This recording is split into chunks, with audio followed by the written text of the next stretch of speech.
todos aqueles que me ouvem neste momento. Quero comentar, neste horário de liderança, sobre o que eu tenho dito, principalmente nesses últimos meses, de que a região amazônica, ela merece uma atenção diferenciada nos programas que o governo federal vem formulando, vem implementando, com relação ao resto do país. Região amazônica, região norte, principalmente o Pará, estado que represento nesta casa, é um estado que tem recebido investimentos bilionários. Eu tenho dito, deputado Giovanni Queiroz, que se nós dependêssemos de emendas da nossa bancada, de deputado federal e senadores, somando 20 parlamentares, nós demoraríamos 100 anos para asfaltar a Cuiabá-Santarém e a Transamazônica. No entanto, com o PAC, os 4, 5 bilhões que serão gastados vão ser feitos em uma década. Em uma década não por falta de dinheiro, porque há 5 anos está sobrando dinheiro. O que tem faltado são bons projetos, licenciamentos, e por isso nós ainda não terminamos de asfaltar essa rodovia. Eu nem vou falar nos quase 30 bilhões que serão gastos na usina de Belo Monte, talvez a maior do Brasil e uma das 3 maiores do mundo. O programa Minha Casa Minha Vida, que, para se ter uma ideia, em Santarém, está sendo feito um conjunto habitacional pelo Minha Casa Minha Vida, de 3.500 casas só em um local, e a preço de hoje ultrapassa a 200 milhões, porque o valor por casa, com rede de esgoto, água e luz, chega a 62 mil. Mas nós ainda temos algumas políticas, alguns orçamentos, que precisam se diferenciar de estados como o de São Paulo, Santa Catarina, Espírito Santo e Rio Grande do Sul. Falo aqui da trafegabilidade rural dos assentamentos de reforma agrária. E hoje, em uma audiência na Casa Civil com Gilberto Carvalho, o ministro Gilberto Carvalho, com a FETRAF, e ontem também conversando com outros ministros, lá em Marabá, conversando com o presidente do INCRA, na segunda-feira, onde o presidente Guedes esteve lá, os movimentos sociais estavam lá, a FETRAF, a FETAGRE, o MST, eu dizia que a única forma de nós respondermos ao passivo de estradas nos assentamentos de reforma agrária no Pará, principalmente na região sul e sudeste do Pará, Superintendência de Marabá, é colocando esta política no PAC. Porque com o Orçamento Geral da União, nós temos aí uma média de 20 milhões anos, em algumas situações nem chegando a 20 milhões, quando nós deveríamos estar recebendo 100, 200 milhões. O que vai se fazer com 20 milhões de investimento em uma região que tem 500 assentamentos, quase 100 mil famílias assentadas? E esse não é um passivo só destes 12 anos do governo do Partido dos Trabalhadores. É um passivo também de todo o período da Nova República.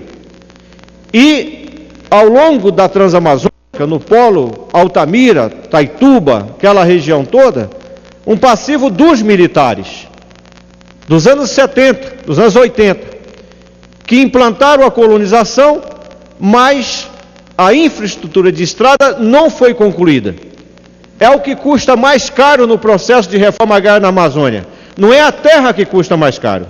No sul a terra é mais caro, porque o governo precisa comprar quase todas as terras. No norte ainda tem muitas terras da União, e o governo precisa fazer então a criação do assentamento, o assentamento e a infraestrutura. E atualmente a infraestrutura de escola, a infraestrutura de água, de saúde, já está no PAC. O Luz para Todos é um programa, e 70% das áreas rurais do Pará, na média, já chegou a energia no campo. Conseguiu fazer O PNHR rural, a construção da habitação, também já está no PAC, num programa subsidiado.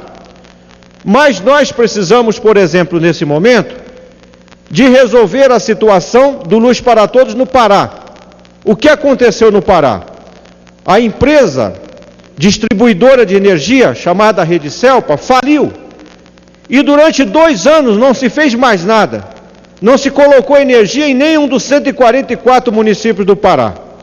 A presidenta Dilma teve um papel importante, a Eletrobras, no sentido de ajudar a resolver aquela situação dramática. Pois bem, trocou-se a empresa. A empresa agora tem uma programação para colocar em prática que ultrapassa os 100 milhões. Mas nós precisamos garantir os 100 milhões. Se nos ajustes de orçamento que estão acontecendo, no corte dos orçamentos, se o Pará, se o Luz para Todos, sofrer este corte, significa que nós teremos, então, este ano de 2014, com dificuldade de operacionalizar aquilo que a população rural está esperando há mais de 2 anos paralisados. E a nossa expectativa é recuperar o prejuízo que nós tivemos nesse tempo passado.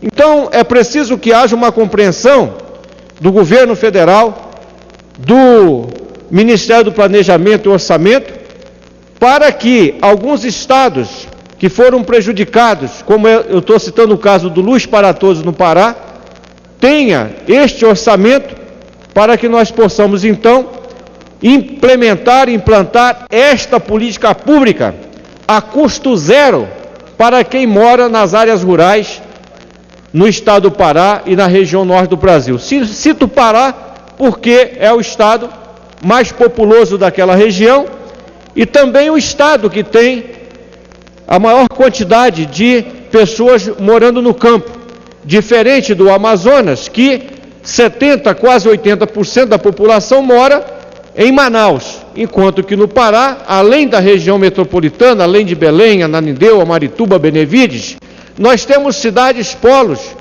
grandes, como Marabá, Santarém, Altamira, Itaituba e outras cidades, Tucuruí, para não citar todas as cidades, de forma que nós temos praticamente metade dos assentamentos de reforma agrária do Brasil no estado do Pará, e nós não temos ainda uma política consistente de orçamento para construir as estradas, de forma que não adianta ter o transporte escolar, a ambulância, a agroindústria, se neste período, que vai de janeiro a junho, não se trafega em muitas comunidades. Estamos asfaltando a Transamazônica, onde se gastavam 3 dias para chegar, agora está fazendo com 2 horas, 3 horas. Naturalmente que onde não está asfaltado, tem atoleiros, principalmente com o evento de Belo Monte, que agora começou a trafegar carreta com 60 toneladas numa rodovia de chão, onde chove uma semana sem parar. Mas pelo menos a rodovia está encaminhada, está no PAC, e a gente sabe que nos próximos 2, 3 anos nós teremos essas rodovias asfaltadas. Mas qual é a política definitiva para cuidar, então, da trafegabilidade rural dos assentamentos de reforma agrária? Eu digo os assentamentos porque ele é responsabilidade do governo federal até que não se emancipe esses assentamentos. E como é que o governo vai emancipar os assentamentos se não tem a infraestrutura? Como é o caso do Pará, que há assentamentos com 10, 12 anos e ainda não tem as estradas. Então, a minha proposta é que a nossa presidenta, o nosso Ministério de Planejamento e Orçamento possa pensar também em colocar esta política no PAC, porque enquanto só tem 10, 20 milhões para 500 assentamentos, que não dá para fazer ponte, nós tivemos, por exemplo, uma ponte em Manaus que custou mais de R$1 bilhão. E por que teve mais de R$1 bilhão para fazer essa ponte? Porque é uma política que está no PAC. Então eu estou aqui fazendo um debate amazônico, porque a necessidade de estradas em Santa Catarina, no Espírito Santo, no Paraná, já não é mais a mesma da região norte do Brasil. Até porque as propriedades rurais no sul e no sudeste são bem menores do que na região norte. Enquanto se assenta um assentado de reforma agrária com 5, 10, 15 hectares no sudeste e no sul, se assenta ou assentado com 25, 30, 50, até 100 hectares no norte do Brasil. Então não tem desenvolvimento sustentável, não tem desenvolvimento das famílias que moram na terra naquela região norte, se nós não tivermos um programa de construção de estradas vicinais.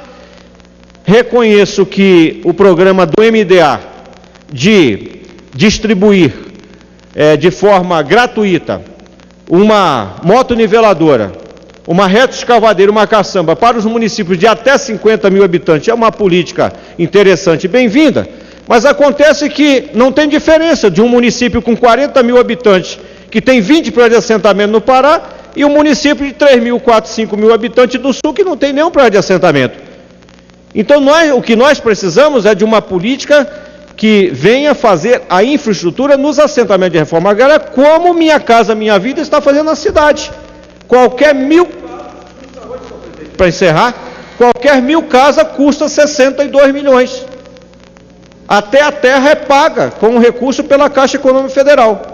Qual é o diferencial? Que antigamente as famílias ocupavam uma área urbana, com 30 anos ainda não tinha água e esgoto. Agora, com 1 ano, 2 anos, as famílias têm a casa, água, esgoto e energia. Então a reforma agrária precisa ter também esse modelo de se criar um assentamento e no máximo em 3 anos deixar ele com as terras demarcadas, com as estradas, com a agroindústria e com as políticas sociais. Então faça esse comentário porque eu tenho certeza que no PAC 3 que está sendo pensado, a gente possa ter novidades para que também essa política de infraestrutura de estradas possa entrar, como entraram outras políticas já, e que estão chegando lá nos projetos de assentamento de reforma agrária, e nós sabemos que na Amazônia, principalmente no Pará, nós temos um passivo de quase 30 anos que outros governos não fizeram, e que nem mesmo o governo do Partido dos Trabalhadores está conseguindo responder por isso, porque não temos ainda um orçamento que possa atender essas demandas. Que não que sejam menos importantes.